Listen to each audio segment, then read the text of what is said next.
परिचय। रविवार की सुखद सुबह है। 8 वर्षीय भावेश पास की दुकान से दूध, ब्रेड और मक्खन लेने जा रहा है। रास्ते में उसने पाइप से बहता हुआ पानी देखा। यह उसकी कॉलोनी की हर सुबह का सामान्य दृश्य है। भावेश को बहाव का कारण पता है। पानी टंकी के भर जाने के बाद ऊपर से गिर रहा है। भावेश एक महत्वपूर्ण प्राकृतिक संसाधन के ऐसे अविवेकपूर्ण नुकसान से दुखी है।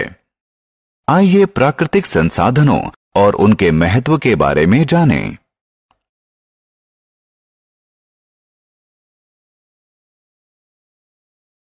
आओ सीखें। प्राकृतिक संसाधन को परिभाषित करना, नवीनीकरण के योग्य और नवीनीकरण के अयोग्य प्राकृतिक संसाधनों में विभेद करना, विभिन्न प्राकृतिक संसाधनों की विशेषताएं बताना। प्राकृतिक संसाधन। प्राकृतिक संसाधन उन पदार्थों का भंडार है जिन्हें प्रकृति ने हमें प्रदान किया है। प्राकृतिक संसाधन 2 प्रकार के होते हैं, नवीनीकरण के योग्य और नवीनीकरण के अयोग्य। नवीनीकरण के योग्य संसाधन वह हैं जो मनुष्य के उपभोग के बाद समाप्त नहीं होते। उनका पुनर्निर्माण हो सकता है और वो मनुष्य के सतत उपयोग के लिए उपलब्ध रहते हैं। उदाहरण स्वरूप सूर्य का प्रकाश, पानी, पेड़ इत्यादि नवीनीकरण के योग्य प्राकृतिक संसाधन हैं। जिन संसाधनों की आपूर्ति सीमित है वे नवीनीकरण के अयोग्य प्राकृतिक संसाधन हैं। इनका निर्माण होने में कई वर्ष लगते हैं। ये मनुष्य के सतत उपयोग से समाप्त हो जाते हैं। उदाहरण स्वरूप कोयला, भूतेल इत्यादि नवीनीकरण के अयोग्य प्राकृतिक संसाधन हैं। आइए अब कुछ प्राकृतिक संसाधनों के बारे में जानें।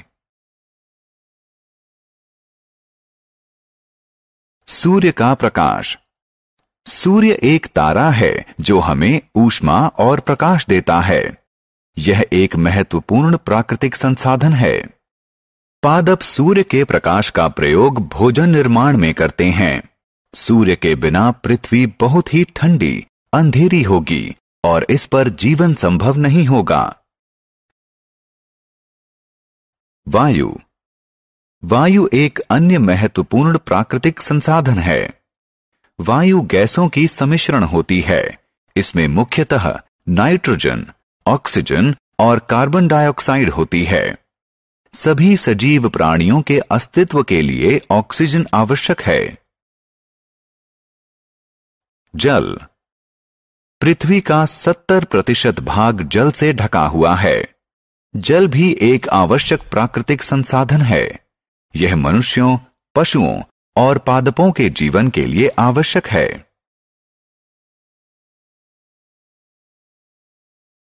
मृदा। मृदा पृथ्वी के ऊपरी भाग की महीन परत होती है। इसका निर्माण शैलों की वायु और जल से छोटे छोटे टुकड़ों में टूटने के कारण होता है। मृदा अपनी संरचना में पृथक होती है। कुछ महीन होती है और कुछ खुरदुरी। मृदा का रंग भी पृथक होता है। कुछ स्थानों पर वह लाल होती है और कुछ स्थानों पर वह काली होती है। मृदा पोषक तत्वों और जल का संग्रहण करती है। पादप मृदा से खनिज और जल प्राप्त करते हैं। इस प्रकार मृदा पादपों की वृद्धि के लिए माध्यम का कार्य करती है। यह चींटियों, केंचुओं और दूसरे कीड़ों और जानवरों को जो मृदा में घर बनाते हैं आश्रय प्रदान करती है।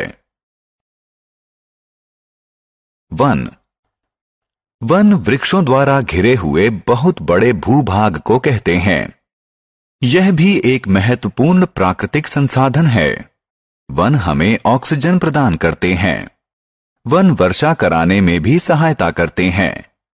वन हमें खाना बनाने, फर्नीचर बनाने और इमारत बनाने के लिए लकड़ी प्रदान करते हैं। वृक्ष से कागज भी बनता है। हम वृक्षों से फल, मेवे और मसाले भी प्राप्त करते हैं। कोयला और भूतेल।